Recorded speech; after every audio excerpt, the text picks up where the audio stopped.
A thought leader is one who breaks new ground and leads by example.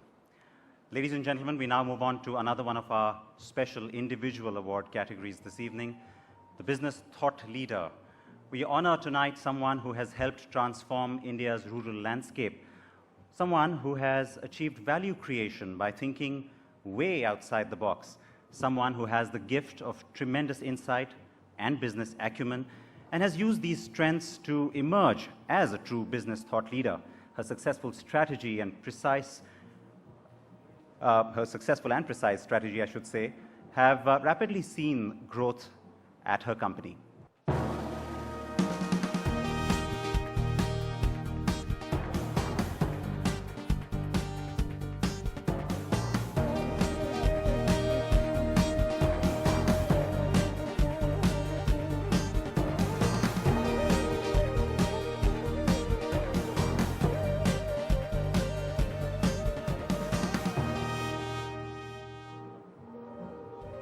It is an honor for me to invite up on stage our Business Thought Leader of the Year, the Chairman and CEO of Tractors and Farm Equipment Limited, Mallika Srinivasan.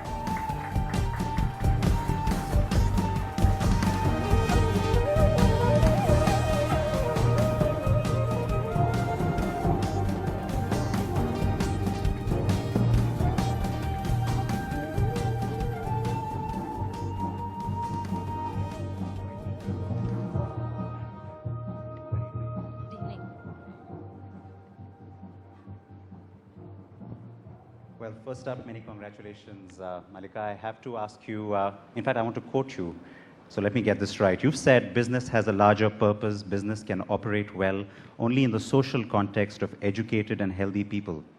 Tell us more about this idea. I think the purpose of business, first, is to really create an institution.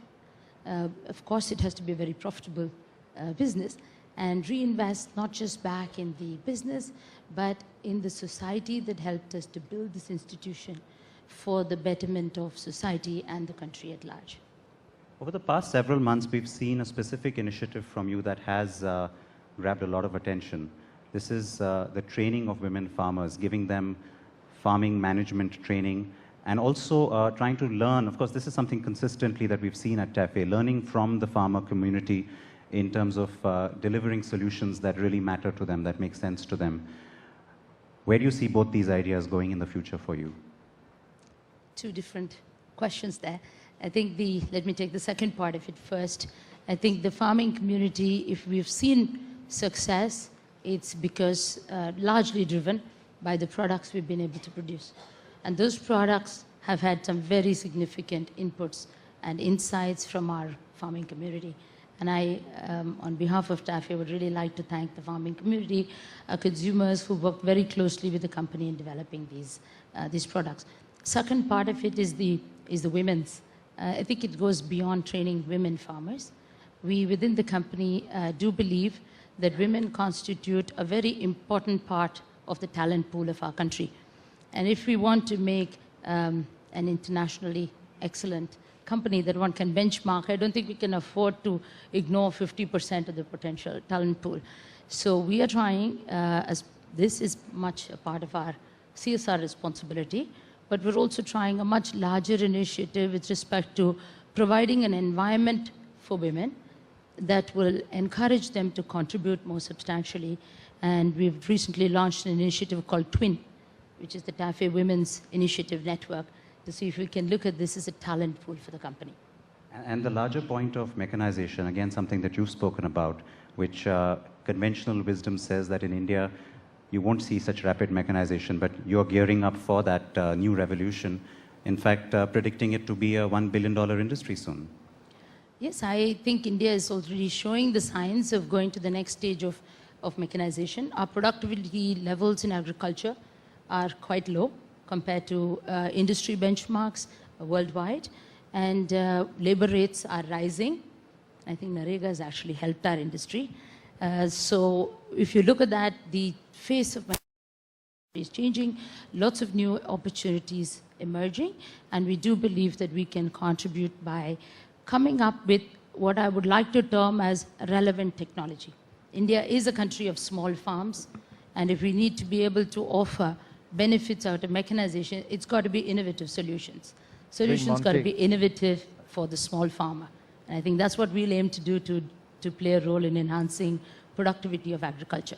Right. I think we have a question there from Dr. Ahluwalia. Well, thank you, Mallika. Well, one, congratulations. Really nice to see you here getting this very well-deserved award. You know, since you see what's going on in rural areas, I want to ask you, it's not a trick question, but it's an interesting one.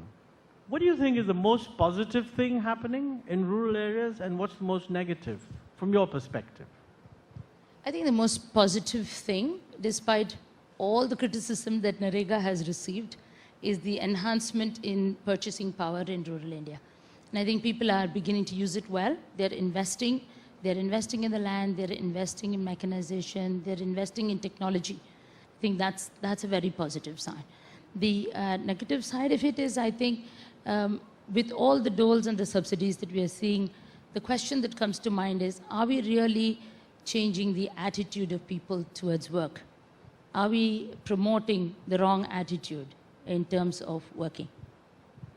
Can I just ask you, while 60% or more of India lives on farms, the voice that we hear mainly is the urban voice. In fact, the urban middle class voice shouts the most, and media is partly responsible for that. So when food prices go up, there's just the urban voice saying it's terrible.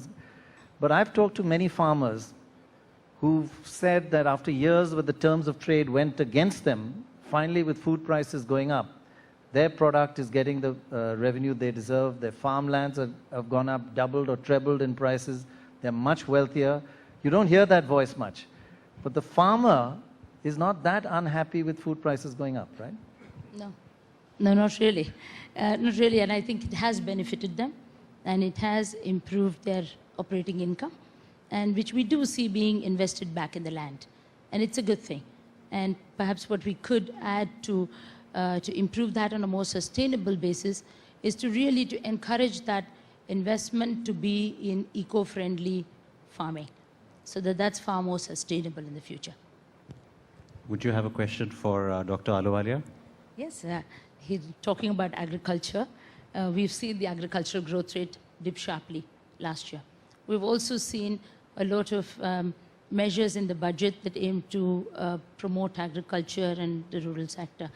That having been said, we talked earlier about the productivity of the land. There are 2-3 issues that seem to be the bane of Indian agriculture: our low productivity and our wastage of food grain. These 2 issues are critical.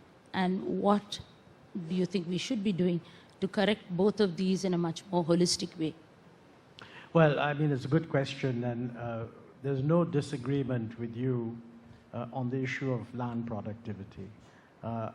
While agricultural growth rate has actually improved, and that's been an important factor behind some of the growth of rural prosperity, even today, if you benchmark land productivity against what we know is possible with given technology, we could easily see increases of 80 to 100%. Now, how to bring that about is a complex issue. It's not going to be a silver bullet, one single solution. Looking at the different parts of the country, different types of constraints, technology, marketing, and actually water. For very large parts of the country, I think if we can bring about better use of water, a better harnessing of what is now a very critical scarce resource, that's what will bring about an increase in land productivity. And I think certainly this is recognized, this is what the central government wants to happen, but you know, in practice, the issue really is ultimately the design of these things rests at the local level. In fact, in our view, as far as water is concerned, we really need to do it aquifer by aquifer.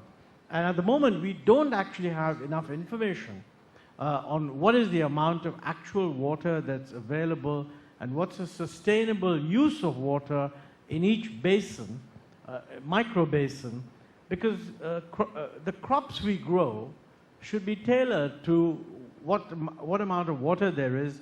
I think there was talk about mechanization. Along with mechanization, rational ways of distributing available water is going to be crucial. That's what we need to focus on. Can I ask you a tough question, unfair question, I should say? There is one silver bullet, and I'd like your views on that, and that is genetically modified crops, which are meant to increase a farmer's income by 5 or 6 times, make them much wealthier, their kids can go to school. It uses less pesticide, which is causing cancer in all over our country.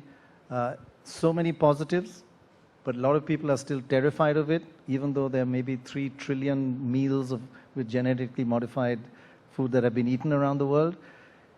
Which side of this debate do you support?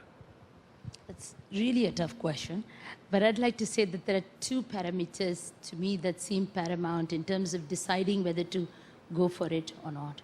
One is the health-related issues, and second is sustainability as far as the farmer-related. I think these are the 2 issues that one needs to bear in mind when taking a decision. Mallika, one last word before I let you go. You always have put really tough targets in front of your team. You're number 3 in the world. Would you like to now start eyeing the number 1 spot, or are you already eyeing it? Let me take it in domestic context first. I don't think we've reached number 1 here. We have Anand sitting here. I was about to say, he's right here. And before you ask me what I'm doing about that, I think, let me say in the domestic, we've taken an approach in terms of targets and an approach in the market to say, like the old Avis ad used to say, we are number 2, we just try harder. And I think that's the way we'd like to approach the world market as well. Fantastic. Many congratulations and all the best with that target.